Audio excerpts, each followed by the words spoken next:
Stories that stay. बंधनों का खेल।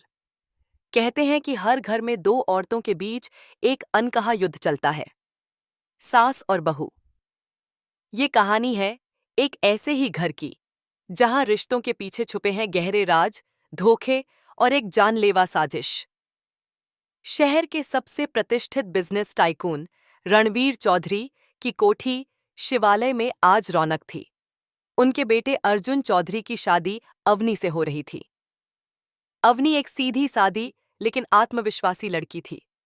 शादी के बाद जब वह पहली बार कोठी में आई तो उसकी सास कमला देवी ने उसका बड़े प्यार से स्वागत किया।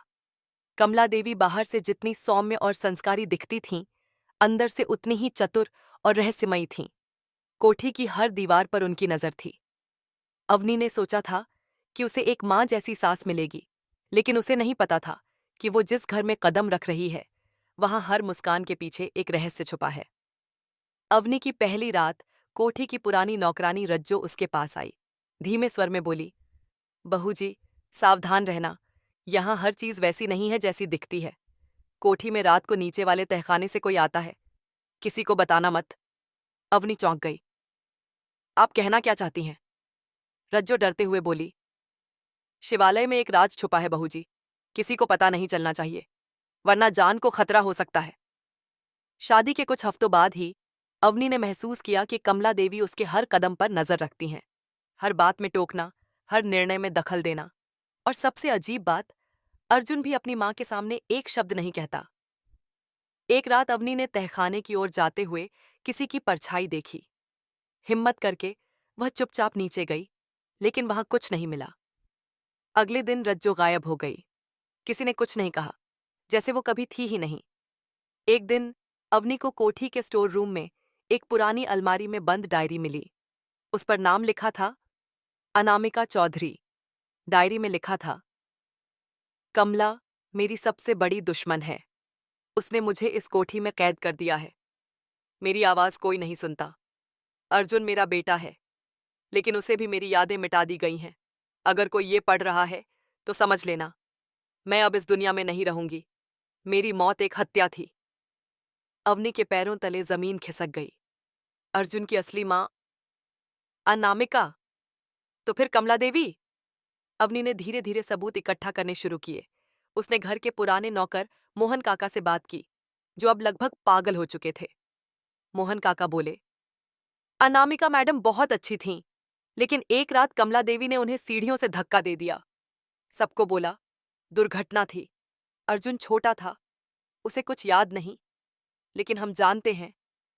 अब अवनी को पूरा यकीन हो चुका था। कमला देवी ने अर्जुन की असली मां को मार डाला था। अवनी ने कमला देवी से सीधे टकराव करने की ठानी। एक रात उसने डायरी और कुछ तस्वीरें अर्जुन को दिखाईं। पहले तो अर्जुन ने यकीन नहीं किया, लेकिन जब उसने अपनी बचपन की मां की तस्वीर अनामिका के रूप में देखी, उसकी यादें लौटने लगीं। कमला देवी को जब इसका पता चला तो उन्होंने अवनी को धमकाया, तुम्हारा भी वही हश्र होगा जो अनामिका का हुआ था। इस कोठी में सिर्फ मेरी मर्जी चलती है। लेकिन अब अवनी डरने वालों में नहीं थी। उसने कमला के खिलाफ पुलिस में रिपोर्ट दर्ज की, गुप्त रूप से। कमला देवी ने अवनी को मानसिक रूप से तोड़ने की कोशिश की। उसे कमरे में बंद करना, खाना न देना, नौकरों को उसके खिलाफ करना। और एक रात उसने अवनी को जहर देने की भी कोशिश की। लेकिन अवनी अब हर चाल को समझ चुकी थी। उसने उसी चाय में एक कैमरा छुपा दिया था, जिससे पुलिस को सारे सबूत मिल गए। कमला देवी को गिरफ्तार कर लिया गया। अदालत में केस चला और अनामिका चौधरी की हत्या के 20 साल बाद न्याय मिला। अर्जुन पूरी तरह टूट गया था, लेकिन अवनी उसके साथ खड़ी रही। कोठी में एक नई शुरुआत हुई। अब वहां डर नहीं, बल्कि विश्वास और प्यार का माहौल था। अवनी ने साबित किया कि एक बहू केवल गृहस्थी संभालने वाली नहीं होती, वह एक योद्धा भी होती है जो अन्याय के खिलाफ खड़ी हो सकती है। कमला देवी का खेल खत्म हुआ, लेकिन उस खेल ने सबको एक सीख दी। रिश्ते सिर्फ खून से नहीं, सच्चाई और प्यार से बनते हैं। Please like, share, and subscribe our channel for more interesting stories.